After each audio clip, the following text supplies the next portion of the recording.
knows a lot about all kinds of stuff. Professor Dave explains. Most of us know of the concept of insurance, but what is it exactly? When you possess something valuable that could be lost, and you can't afford to pay for its loss yourself, you can pay for insurance. In the simplest terms, insurance is financial protection against losses. If you want insurance, you usually have to sign a contract with an insurance company, and that contract describes the specific policy meant to protect you in a crisis. After you sign the contract, you have to pay a fee per month or year in order to remain protected. That fee is called a premium. You may also be responsible for an insurance deductible, which is the amount you must first pay before the insurance company starts to cover the costs of the policy claim. Insurance companies may also limit what they pay out to you.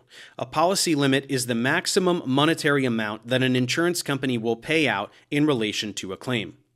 In certain cases, it's against the law to not have insurance. This is essentially to force citizens to be responsible.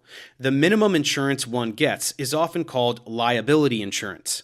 Liability insurance policies cover any legal costs and payouts an insured party is responsible for if they are found legally responsible for damage. So governments force you to have insurance when they think you might try to get out of paying for damage that you clearly caused. While there is a wide range of types of insurance policies available, in this tutorial we will focus on the four most common types: health insurance, life insurance, property insurance, and auto insurance. Health insurance is insurance for medical and surgical expenses.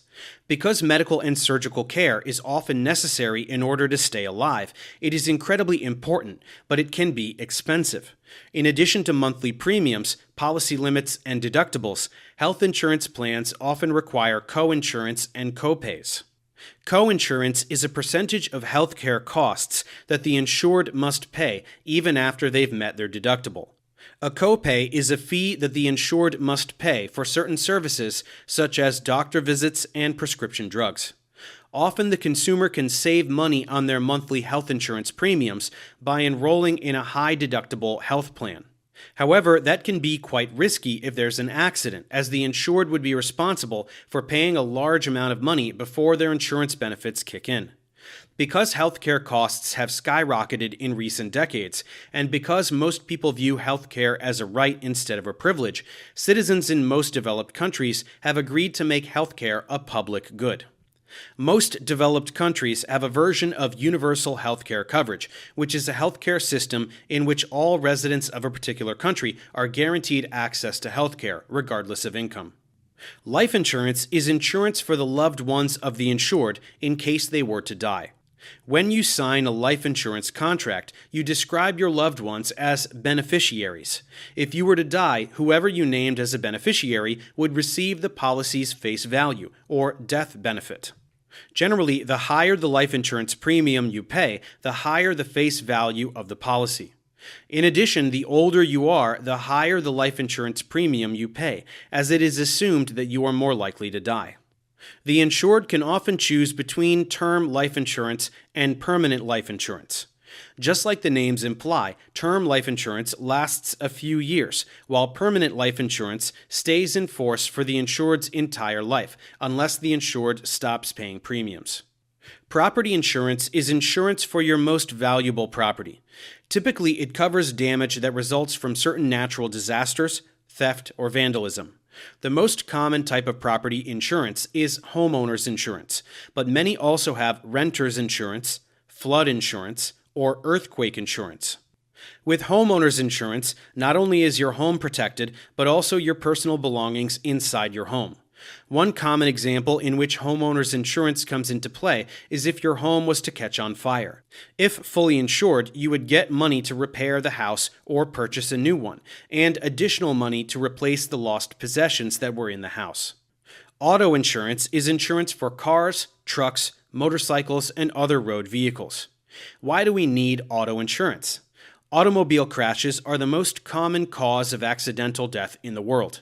Even though most of us are in vehicles every day of our lives, it is a fairly risky thing to do. Therefore, most countries in the world have laws that require drivers to get auto insurance. This is to cover the cost of damage to vehicles in an accident, and also medical bills associated with injuries from an accident. It also covers vehicle damage from natural disasters like hail, earthquakes, fires, and floods. People are able to get different types of insurance from the same company, and bundling can also save you both premium and deductible costs. Before you sign a contract with an insurance company, make sure you carefully read over the terms. In particular, watch out for exclusions or items not covered as part of your insurance policy. Also check for waiting periods or amounts of time that must first pass before your insurance kicks in. Finally, consider the following questions before deciding what kind of insurance coverage you will need. How much risk or loss of money can you assume on your own? Can you afford higher deductibles in order to reduce your premium costs? Do you have special needs that require extra coverage? Which emergencies are you most worried about actually happening? As with anything in economics, your choices regarding different types of insurance coverage come with risks and rewards. At the very least, you should be prepared to have insurance for your most valuable assets. This includes being able to take care of yourself and your loved ones in case a major issue does occur. Thanks for watching. Subscribe to my channel for more tutorials. Support me on Patreon so I can keep making content. And as always, feel free to email me, ProfessorDaveExplains@gmail.com.